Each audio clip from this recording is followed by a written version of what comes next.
Welcome to my second Q&A. This one is a long one. Will you ever release a video about life inside the egg? So the thing you see me doing on the screen right now is fixing an old illustration of a person from a culture that inhabited the egg. I actually created the egg world so that this particular culture would have a place to inhabit, and then I was going to create all the other cultures that existed in that world. I had some vague ideas, but then it all never went anywhere. The egg world felt simultaneously both too large to fully build and too closed in, too claustrophobic. But will I make any videos about this one culture that I did create? Probably not, because there are some key aspects of their culture that I ended up reusing for the river basin, and this is something I do a lot. If a world building project doesn't really work out, then I will pillage it for ideas for other projects.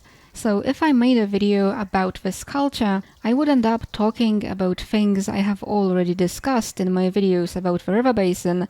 But there are also facets of this culture that I have not reused since, and I guess I could make a video about those, but I'm not sure how much sense it would make without discussing the rest of the culture, because it's all meant to fit together, it's a complete system, and I have tried to write a script for a video about this culture 2 times now, and in both cases I did not like the results at all. So I might still be able to figure this one out, or I might not. Do you mind if people borrow concepts that you have presented in your videos?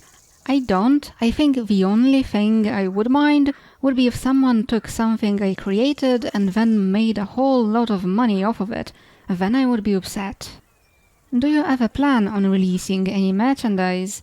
I have recently started selling prints, but otherwise no, I don't have any plans. What sources of inspiration do you use? What real-world cultures do you find yourself pulling from the most often? What cultures inspired the river basin and the bird island? A while ago I made a culture nodes video called 6 Linealities and 6 Localities, and that video presents a pretty accurate picture of how I conceptualize things in my head. It's all about the different routes I can take in regards to every facet of culture. It's all about the different options and the sub-options and the sub-sub-options, and also about the way certain cultural features go hand in hand with one another, and making a particular choice rules out a lot of possibilities, or at least makes things such that going for those possibilities would not make sense anymore. So I don't begin by drawing inspiration from specific cultures, but specific cultures do come into the picture pretty quickly, because for many cultural features I have archetypal cultures in my head. So for example, when I think about matrilineal and matrilocal societies, my mind tends to go to the Minangkabau. And I don't even know all that much about the Minangkabau, other than some general ideas and some random details, like marriage for example, where on the day of the wedding the bride and her whole matrilineage will leave the house and walk over to the groom's home, where he will come out of the house and walk with his bride and with her family to their house. It's like this ritual enactment of the social truth in play, of the husband joining the household of his wife, and the Minangkabau word for husband means literally borrowed man. These sorts of details I might straight up steal or just get inspired by and create something similar yet somewhat different. But the details of real-world cultures always come second. The nebulous realm of abstract ideas comes first. And so the thing I tend to constantly return to in my culture building is not specific cultures to pull from, but specific ideas to play around with. Some time ago, one viewer left a comment about how I keep creating these cultures where women are in charge, and it's because for the last few years I've been constantly returning to the challenge of creating an actually matriarchal society that would make sense. It's just one of my preoccupations. Another preoccupation I have is male-only worlds, which is pretty much exactly the opposite of creating matriarchies. but this preoccupation has not really made its way to my videos yet, aside from acorn babies. So did any specific culture inspire the river basin and the bird island? In terms of the broad strokes, no. But in terms of specific details, there are too many cultures to list. How does your own culture inspire you to make new ones? It's all about those details, and some of them would probably be unfamiliar to a lot of people who come from the same culture as I do. Like, for example, my paternal grandmother was a sort of witch doctor. People came to her to be healed with the spells she cast, and there was this idea that both she herself and the people who came to her had, that if they verbally thanked her, then that would nullify the magic, and she would have to cast the whole spell all over again. So the only way to thank her was by paying her some money for her spell-casting services. This is something so specific that there's no way I could ever come up with something like that myself. There just doesn't seem to be any rhyme or reason to it, other than monetary benefit for the witch. And this is a cultural detail that's just waiting to be put to good use in a world-building project. How do you find the resources that inspire you in world-building? For the past few years, I have found some really interesting stuff on the Ask Historians subreddit, both among the works that get cited as sources for the answers, and also the books found on the recommended reading list. I definitely suggest checking it out. What books did you decide on? I think this question is referring to my 2020 book bingo, so for a book about villages, I bought Life in a Medieval Village. I've already read the first few chapters and it's really good. For a book about language, I got The Horse, the Wheel and Language. I have already started reading this one as well, and it's very interesting. I recommend it to anyone doing early civilization, early agriculture type of world building. You'll find plenty of inspiration in this book. For something about cities, I got a book called Cities. I have not read any of this one yet, but hopefully it will be good.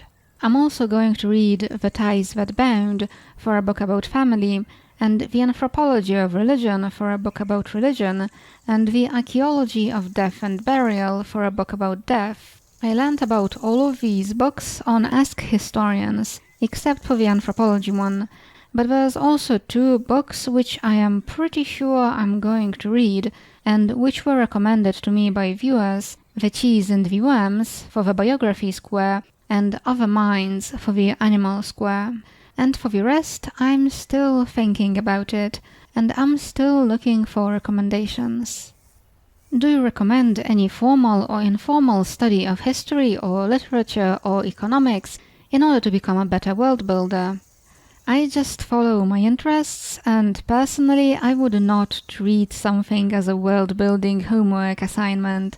So study those subjects if you want to, but don't if you feel like you simply have to. What is your complete list of world-building books? One of the reasons why I'm doing that non-fiction reading challenge is because I have this terrible habit of just getting a hold of a PDF or an EPUB of something I want to read, reading the first few chapters or reading it halfway through, and then completely forgetting about that book and never getting back to it. And then it just languishes in some folder on my laptop until I find it again one day and I'm like, oh right, I never did finish reading that, did I? But at that point, I'm not even interested anymore. And can I recommend a bunch of books that really inspired me, but which I could not be bothered to finish reading? It would feel a little weird.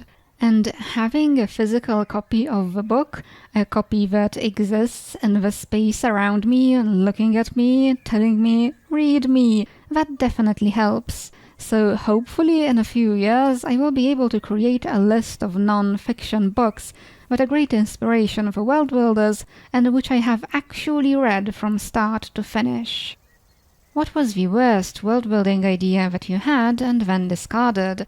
What was your favorite idea that you discarded? I do most of my world building inside my head, so if I abandon an idea, then I'm just going to completely forget it in about a minute or two. Except for when I loved that idea, then it's a tragedy that I remember. Some months ago, I was doing some realistic world building set on a terraformed planet with no magic, and I had this whole idea having to do with two moons and the way the closer one eclipsed the more distant one, and the time intervals involved, and the way this related to the millet growing cycles and fertility festivals, and the way people reckoned time. And then I found out that the moon phases and the eclipses would not align quite the way I thought they would, and this entire elaborate thing I had constructed just crashed into the ground, and I abandoned the entire project. It was all just far too sad. What is your favorite idea that you have not found a place for yet? A few years ago, I came across a photo of this mural, and I did not know what it was about, so I thought, oh, these are kings who rule the same kingdom together, and it's not a completely outlandish idea. Ancient Sparta had 2 kings, so you can have more than one. And so I want to world build this, but this concept just keeps being incompatible with all the other ideas I get.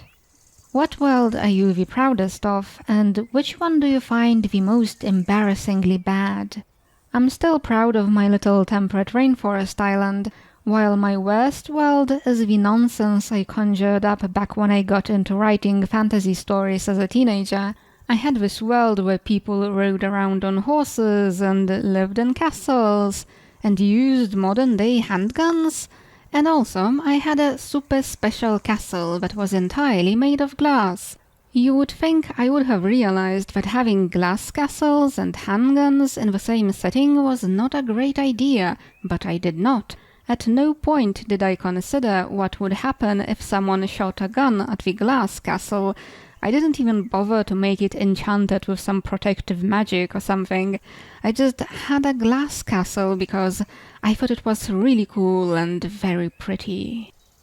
Could you do a quick 10 seconds express world right now?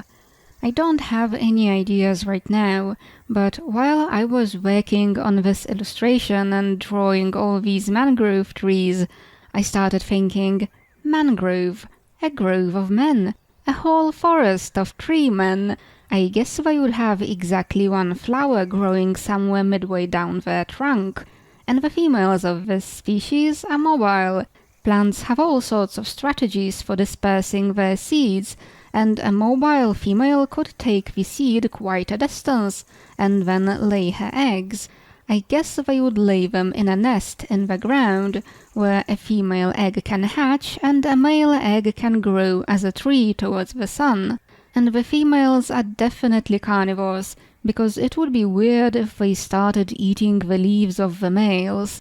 So maybe carnivory is the thing that females evolved first, and then mobility, because eating insects provided them with the extra nutrients needed to produce eggs, and producing offspring is always costly.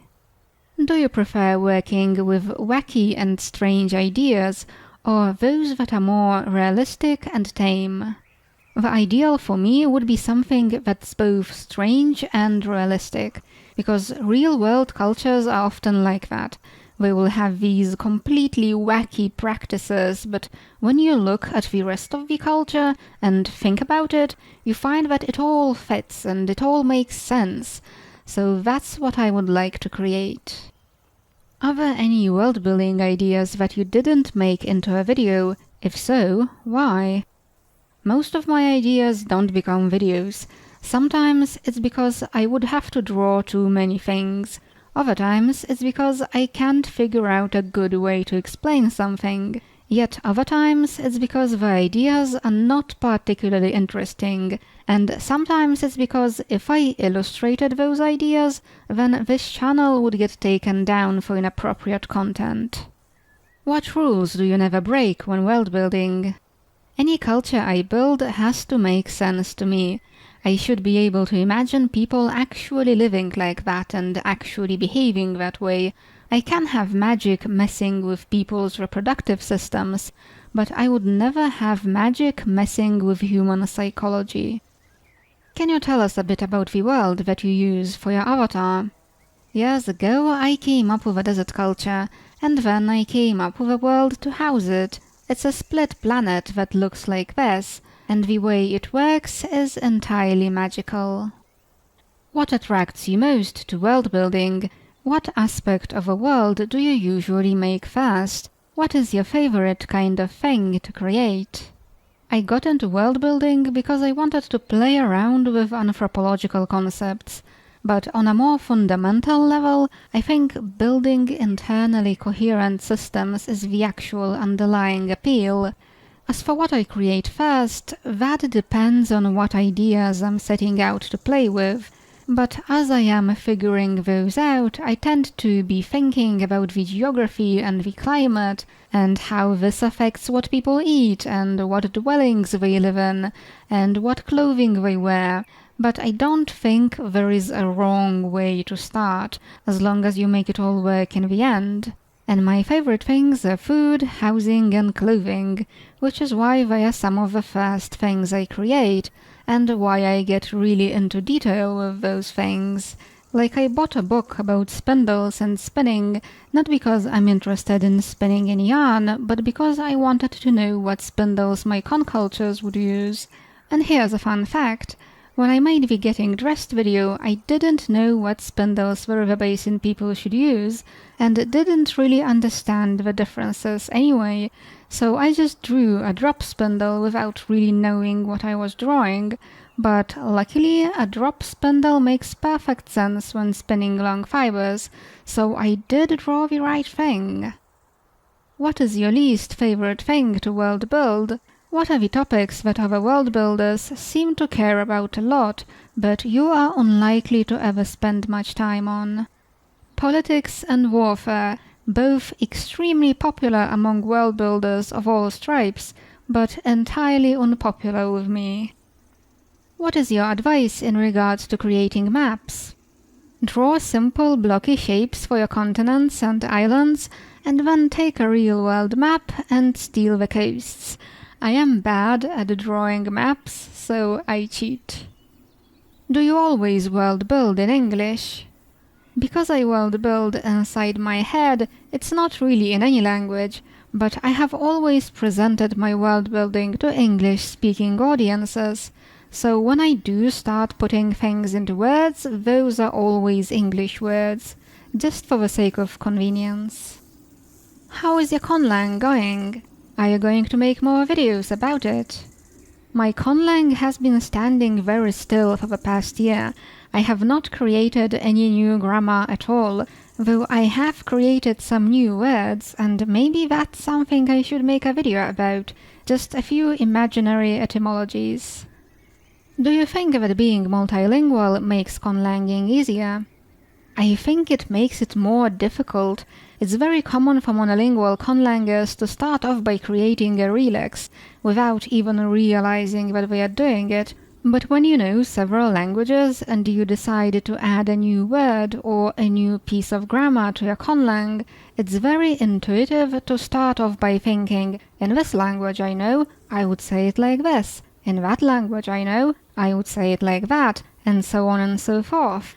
So you can immediately see that different languages use different strategies for getting the exact same idea across, and your conlang needs to have a strategy of its own, and the comforting embrace of a relax is just not something you ever get to have. How to best present a world to an audience?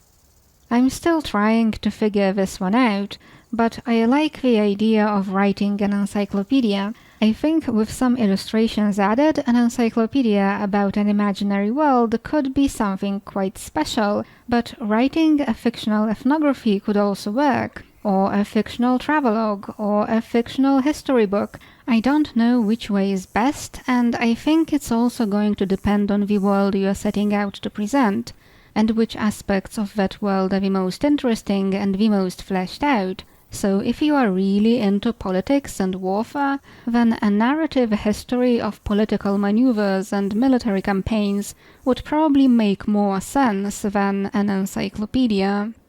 When are you releasing a book? I am not writing a book.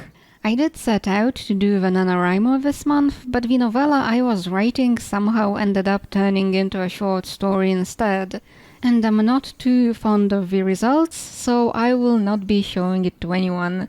The only story I have written in the last few years, which I still quite like, is the script for a sci-fi graphic novel I wrote towards the end of 2016. I have not drawn any comics for a while, and I'm not sure if I want to get back into drawing them.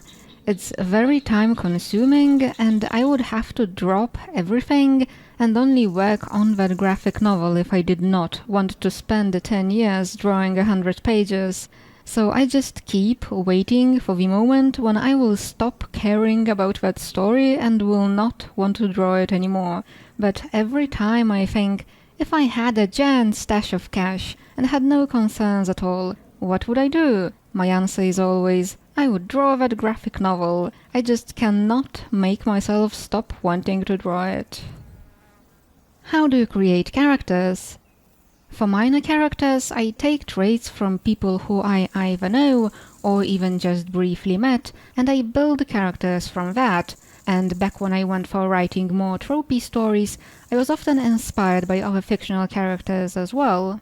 For main characters, I take a chunk of my own soul and I mold the character out of that. I think this is why I cannot get that graphic novel idea out of my head. The chunk of soul I used to create the main character ended up being a very core part, and now I cannot get this fictional character to get away from me. What advice would you give to a person who wants to build worlds for stories? I say prioritize the stories, and build your setting such that if you have to change it at any point in order to make the story work better, then it will not break everything, and you will not feel too sad about having to make the change. It's probably better to build the world as you write the story, then you will not have to discard a ton of work later on. What are your thoughts on the world building in The Left Hand of Darkness? I reread this book a few months ago and realized just how much went completely over my head when I first read it, mostly because I didn't realize what sort of story I was reading, so I kept waiting for an exciting space adventure to start happening, and I kept waiting and waiting and waiting, and then I was at the end of the book and no exciting space adventure had happened at any point. And I was a little confused. So it was only during this year's reread that I saw that this book really is a masterpiece. And people tend to mostly focus on the gender-related world-building in The Left Hand of Darkness, but the idea that really stood out to me during this reread was the way people on planet Winter use technology, and the fact that they never had an industrial revolution.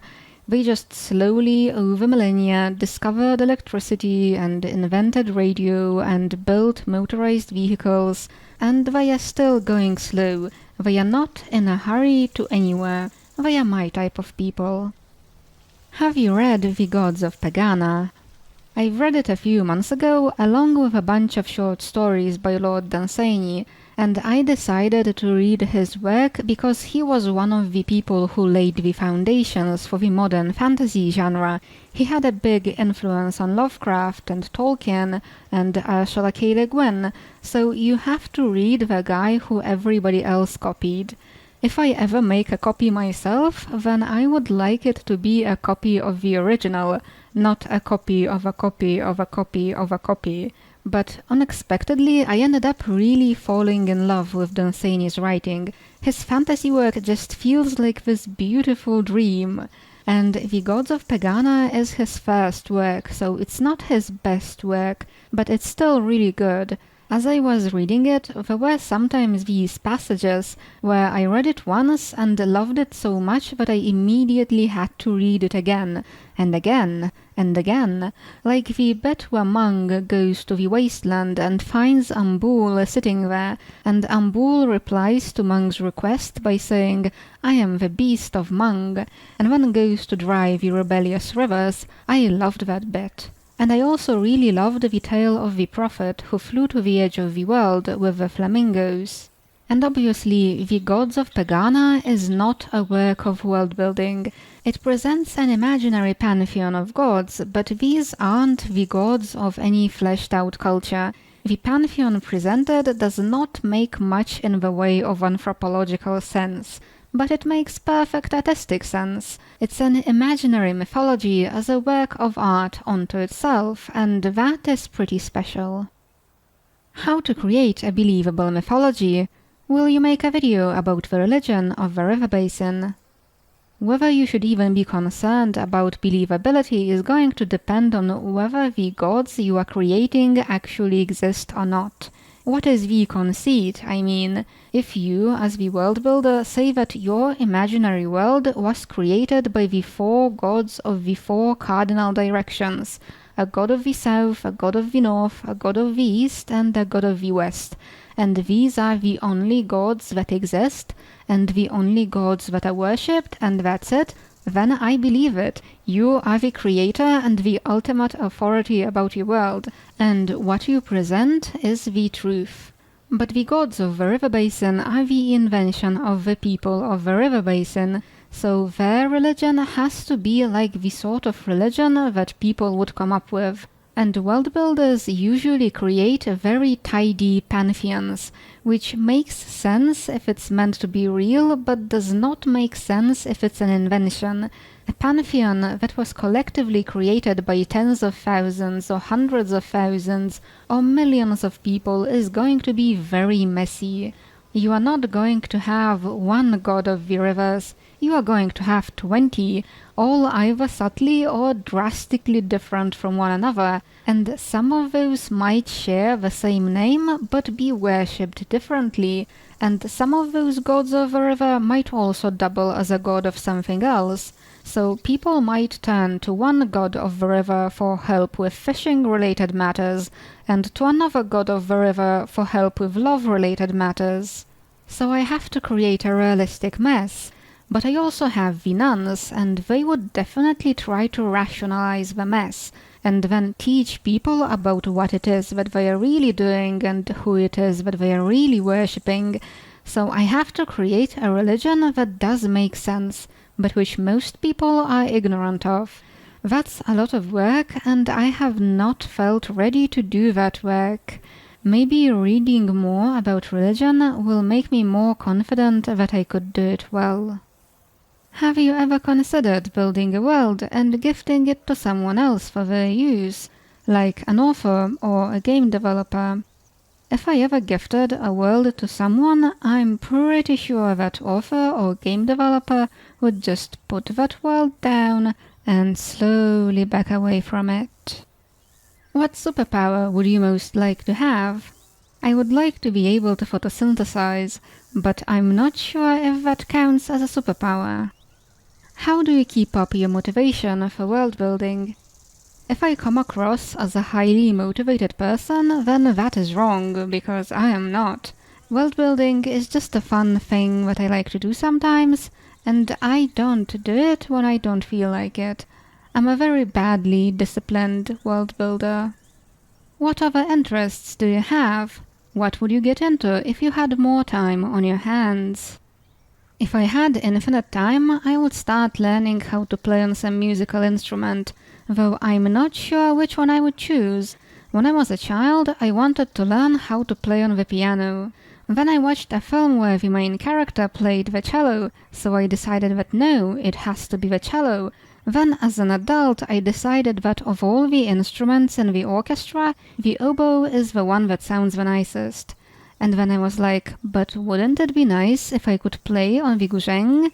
Maybe if I did have infinite time, I would just spend an eternity stuck in indecision. How do you feel about the way that the world-building community on YouTube has developed? I think most of world-building content on YouTube are advice videos. Like, if you are creating an imaginary empire, then you should do this, and you should not do that, and so on and so forth. All of it tends to be given with the assumption that you are world building for a novel, or a tabletop game, or something like that. but I'm not writing a novel and I don't play any games. So those videos are not relevant to me and I don't watch them. So that's a pretty good chunk of world building YouTube that I'm not familiar with and cannot have any opinion about. Another common type of video is the one where somebody takes a piece of popular culture and examines its world building, and maybe provides some critique as well, or maybe tries to derive world building lessons that would be applicable for novelists and people world building for tabletop games and such. I don't watch these videos either, because they just don't pertain to my interests. So that's another good chunk of world building YouTube that I'm not familiar with and cannot have any opinion about. So finally, we arrive at the world building content that I do actually watch. And for the most part, that's videos made by Artifexian, Biblaridion and Mariah Makes. And that's it. So my impression of world building YouTube is that there's hardly anybody in this niche, and we need 10 more channels at the very least. If someone wants to get into making world building videos, how would you recommend they start? Start with the thing that you are the most excited about. Make a video about the thing that you want to make a video about most of all. And hopefully that enthusiasm will translate into you making a really nice video, and then you will make the second one, and the third one, and so on. Will there be other collaborations? What do you require of another YouTuber to collaborate with you? I'm always open to doing more collabs, and there are no requirements. If you have an idea for something we could do together, then let's do it. What are your goals for the future in regards to your channel? I'm pretty good with the way things are now. I don't want my channel to grow anymore. I'm happy in my tiny little corner of the internet with my tiny little audience, especially since this is the biggest and the most engaged audience I've ever had. So how could I ever ask for more? So this channel is just going to carry on with no changes. And here I'm just going to jump to the completed version of this drawing, because I fiddled with the colors for a while. And here you might say, aren't the values in the colored version pretty much the opposite of what they were in the black and white version? And yes, you are right. I originally colored the drawing like this, but then looked at it with the values inverted and decided that I liked it better that way, so I colored the drawing again. And I made a free wallpaper pack from this drawing. You will find a link to that in the description, along with the link to the print. I will have to produce more illustrations to beef up my print gallery, and I think I could do something with this old idea.